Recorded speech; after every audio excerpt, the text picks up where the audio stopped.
عليه ونعوذ بالله من شرور أنفسنا ومن سيئات أعمالنا من يهده الله فلا مضل له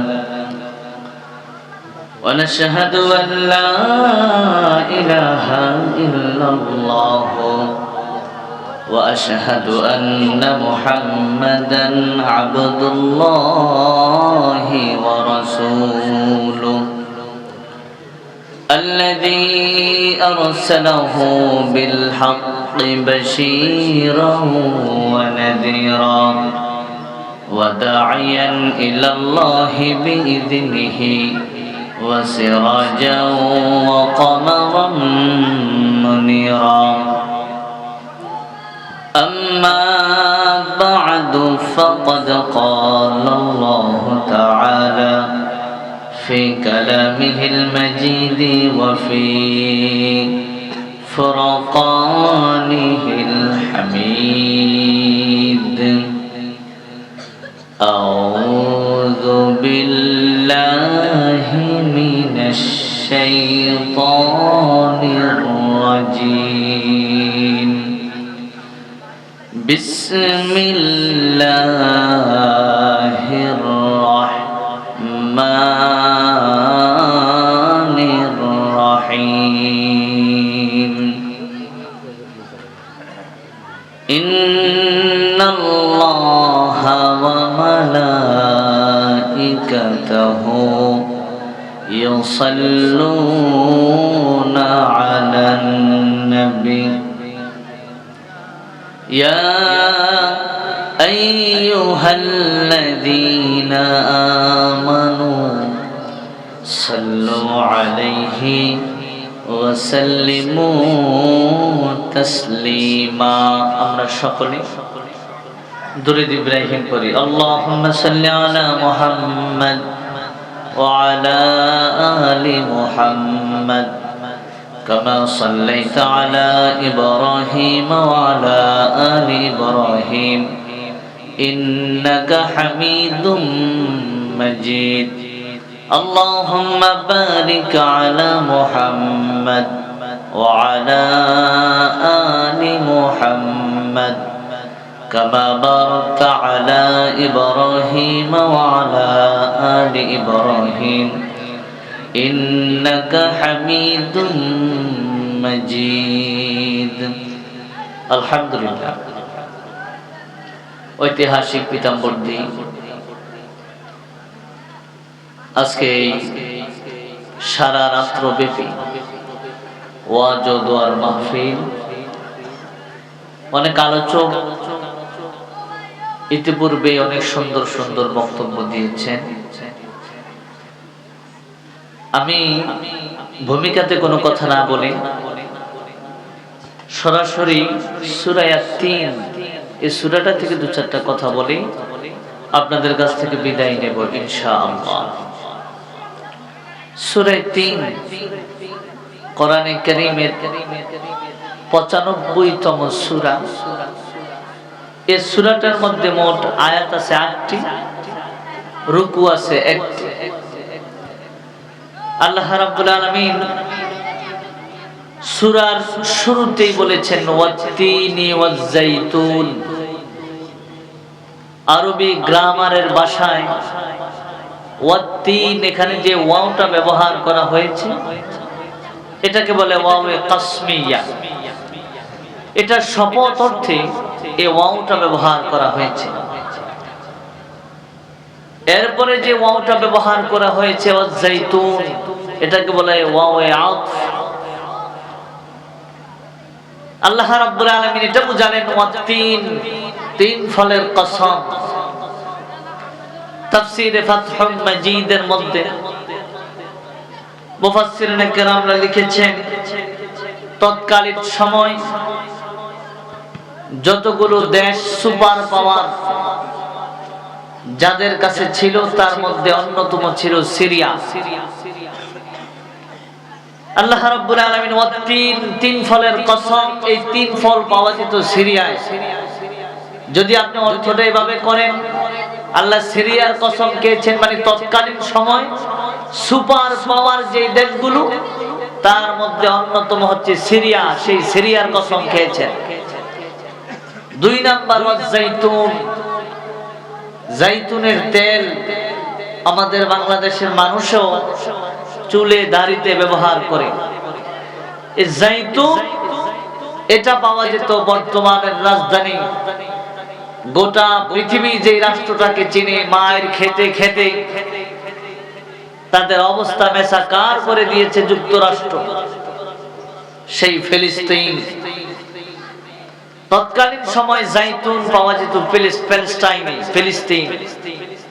আল্লাহ প্রথমে কসম করলেন সিরিয়া, এরপরে কসম করলেন ফিলিস্তিনের, এরপরে বললেন ওয়াতুর সিনিন, এরপরে কসম করলেন সিনাই পর্বতের, যেটাকে আমরা তুর পাহাড় নামে চিনি,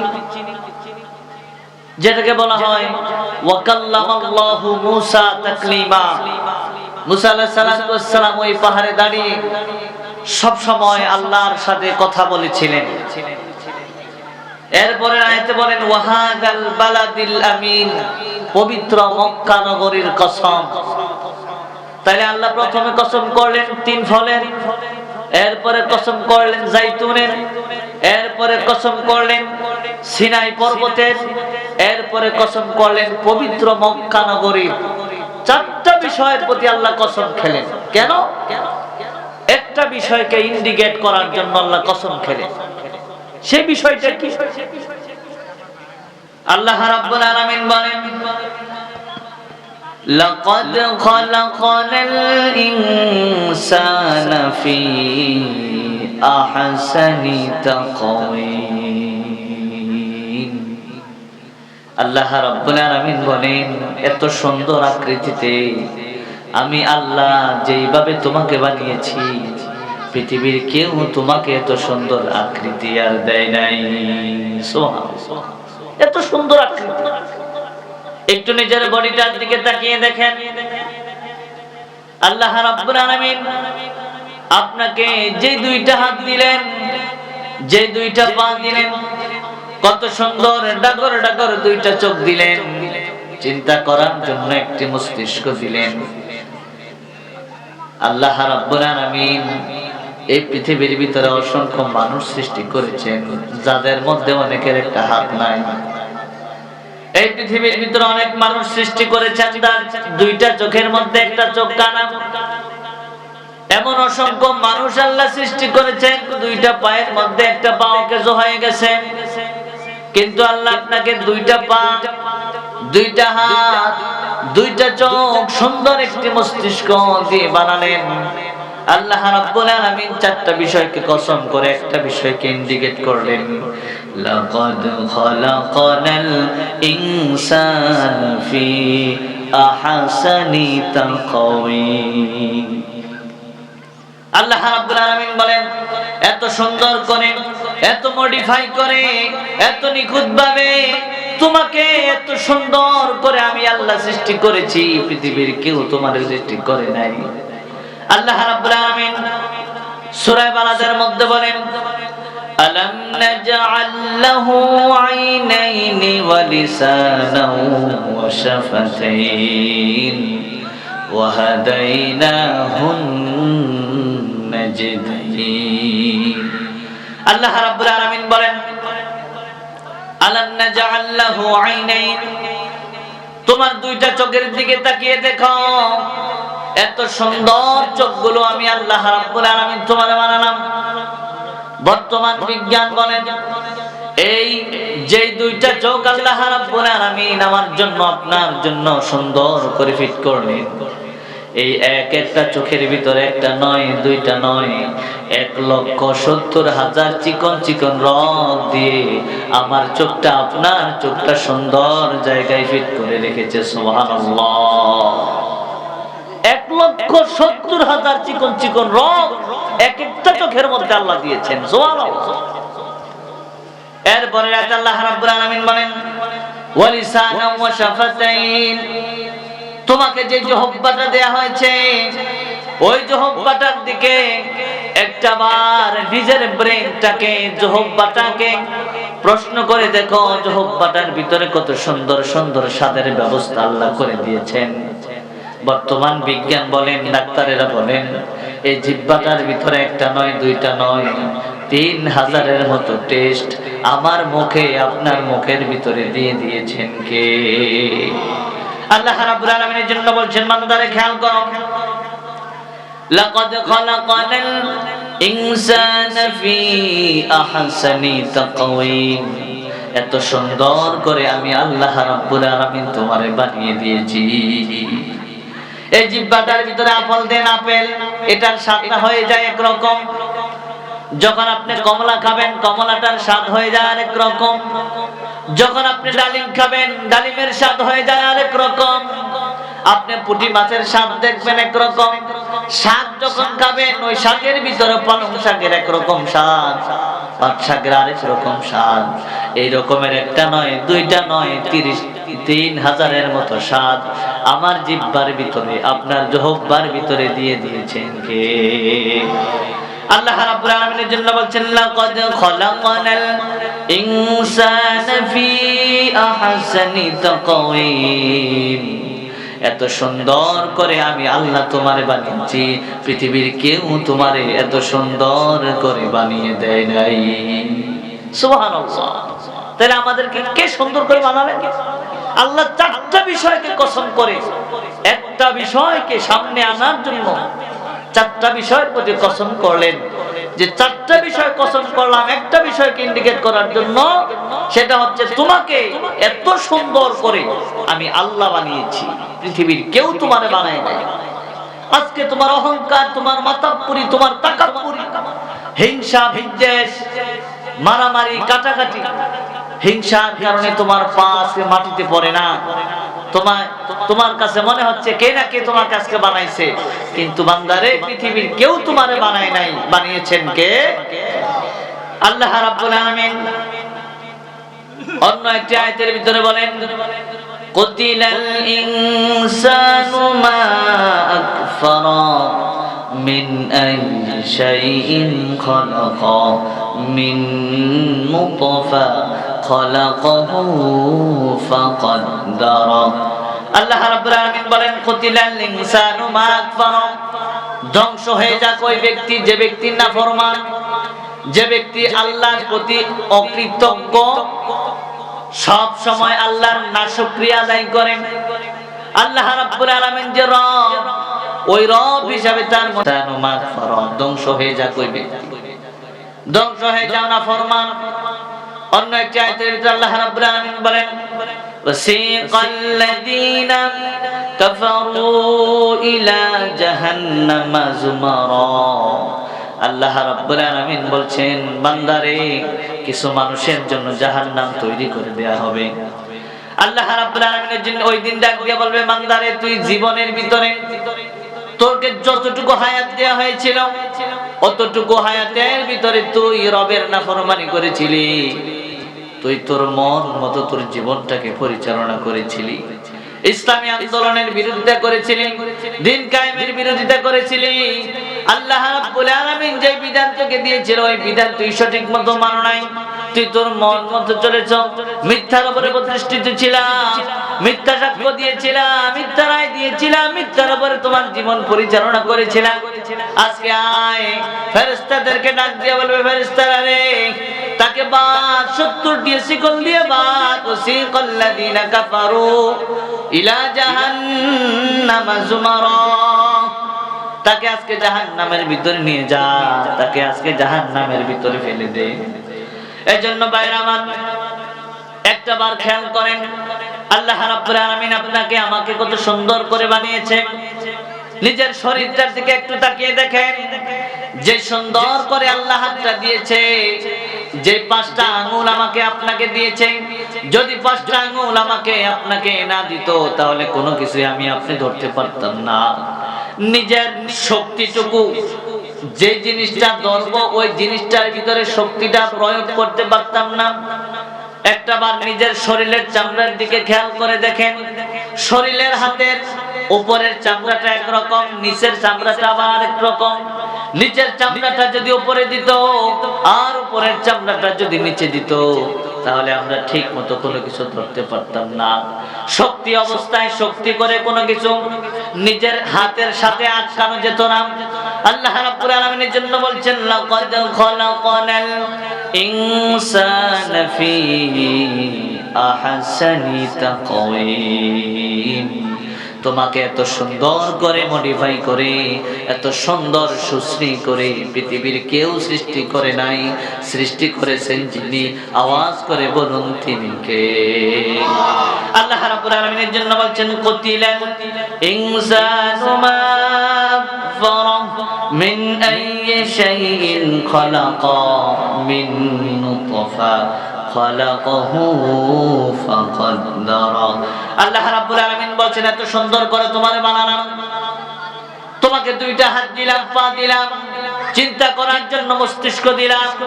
পৃথিবীর ভিতরে অসংখ্য মানুষ আছে, যে মানুষগুলো পাগল, রাস্তায় রাস্তায় হাঁটে, তাদের ঘর নাই, বাড়ি নাই, থাকার মতো কোনো জায়গা নাই।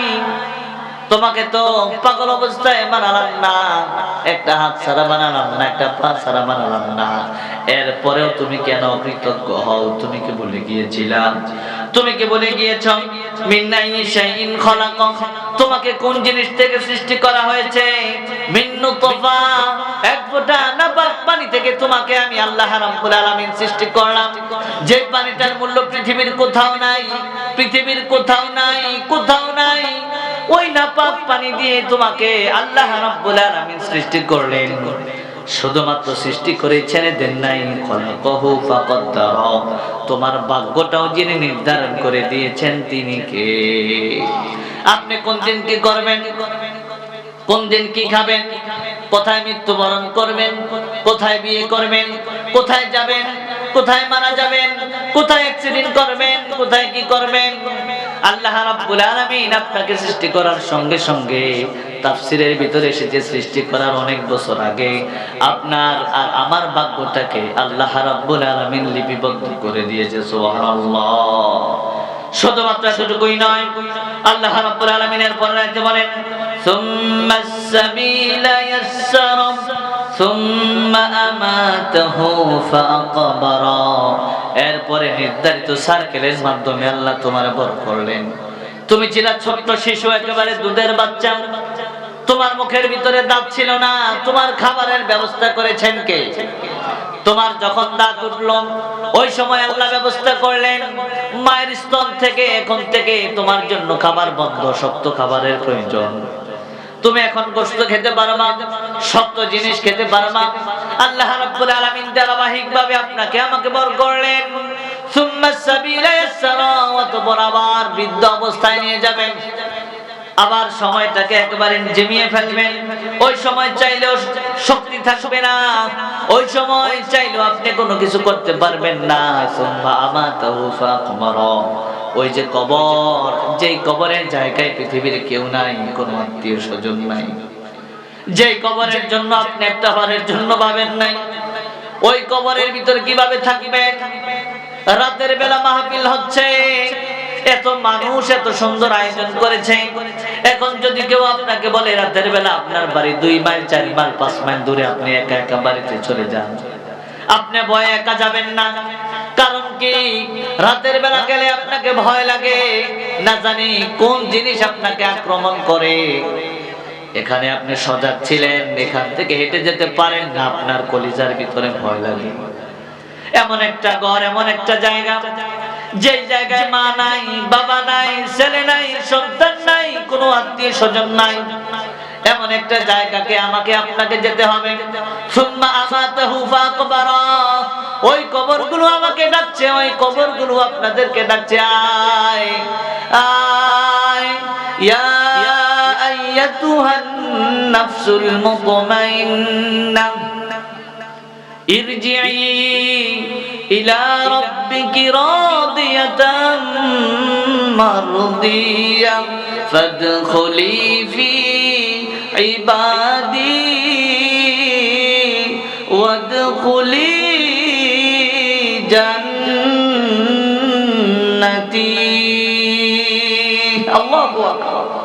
আল্লাহ রাব্বুল আলামিন বলছেন, যদি তুমি আমার প্রিয় হয়ে থাকো, যদি প্রিয় বান্দাদের অন্তর্ভুক্ত হয়ে থাকো, আল্লাহ রাব্বুল আলামিন মৃত্যুর সময় তোমাকে ডাকবে, বান্দারে আয়, তুই আমার কাছে আয়। ফাদখুলি ফি ইবাদি, নিজের জীবনটা কাটিয়েছিলে আমার ইবাদতের মাধ্যমে। নামাজ পড়েছো, নামাজ ছাড়ো নাই। হজ করেছো, টাকা ছিল, হজ করতে গিয়েছিলে, টাকাগুলো সুদে লাগাও নাই, মিথ্যা কথা বলো নাই, মিথ্যা মামলা দাও নাই, মিথ্যা পথে চলো নাই, মিথ্যা রাস্তায় যাও নাই। আজকে তুই আমার কাছে আয়, তুই আমার বান্দা ছেলে আয়। ফাদখুলি ফি ইবাদি, তুই আমার বান্দা ছিলি, তুই আমার ইবাদত করেছিলি। ওয়াদখুলি জান্নাতি, তুই আয়, আমার ডাক দিয়ে আয়, আমার ইশারায় আয়, আমার জান্নাতে চলে যা। সুবহানাল্লাহ। এজন্য আল্লাহ রাব্বুল আলামিন বলেন, সুম্মা আমাতাহু ফাকবারা, ওই কবরে তোমাকে যেতে হবে। আপনি চাইলেও কবরে যেতে হবে, না চাইলেও কবরে যেতে হবে। আল্লাহ রাব্বুল আলামিন এই জন্যই আপনাকে আমাকে বারবার বলছেন, বান্দারে এত সুন্দর করে আমি আল্লাহ তোরে বানালাম, তুই কেন নাফরমানি হয়ে যাস? তুই কেন নাফরমান হস? তুই কেন আমি আল্লাহর প্রতি অকৃতজ্ঞ বান্দা হয়ে যাও? আল্লাহ রাব্বুল আলামিন এর জন্য বলছেন, লাকাদ খালাকানাল ইনসানা ফি আহসানি তাকওয়িম। আল্লাহ বলছেন, বান্দারে এত সুন্দর করে মডিফাই করে পৃথিবীর কেউ তোমারে বানায় নাই, আমাদের সকলকে যিনি বানিয়েছেন তিনি কে?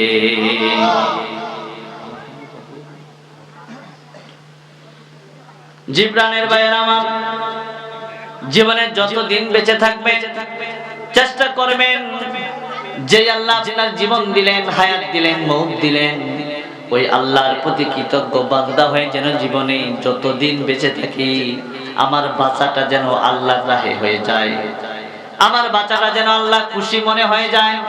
আমার বাঁচাটা যতদিন আমি দুনিয়ার ভিতরে জীবিত থাকবো আমার জীবনটার প্রতি যেন আল্লাহ সন্তুষ্ট হয়ে থাকে। এই জন্য এখন থেকে চিন্তা ভাবনা করা দরকার যে আল্লাহ আমাকে বানাইছে, এত সুন্দর করে বানাইছে, আমার সাথে আমার চেহারার সাথে কেউ মিশে নাই, আমার চেহারা একরকম, চাচাতো ভাইয়ের চেহারা আমার একরকম, এত সুন্দর করে যে বানাইছে। আল্লাহ তো মৃত্যুর পরে আমাকে আপনাকে জিজ্ঞাসা করবে দুনিয়ার ভিতরে কিভাবে তুই চলেছ। সেই চিন্তা ভাবনাটা এখন থেকেই লালন করেন, যেন কবরে যাওয়ার পরে আমি আপনি আল্লাহর কাঠগড়ায় দাঁড়ানোর পরে সঠিকভাবে সুন্দরভাবে যেন সেই প্রশ্নগুলোর উত্তর দিতে পারি। আল্লাহ সুবহানাহু ওয়া তাআলা আমাদের সকলকে ঈমান নিয়ে আমল করে এই দুনিয়া থেকে বিদায় নেওয়ার মতন তৌফিক দান করুক। আমিন। হাযা মা ইনদি ওয়াল ইলমু ইনদাল্লাহ আলাইহি তাওয়াক্কালতু ওয়া ইলাইহি উনীব। আসসালামু আলাইকুম ওয়া রাহমাতুল্লাহ।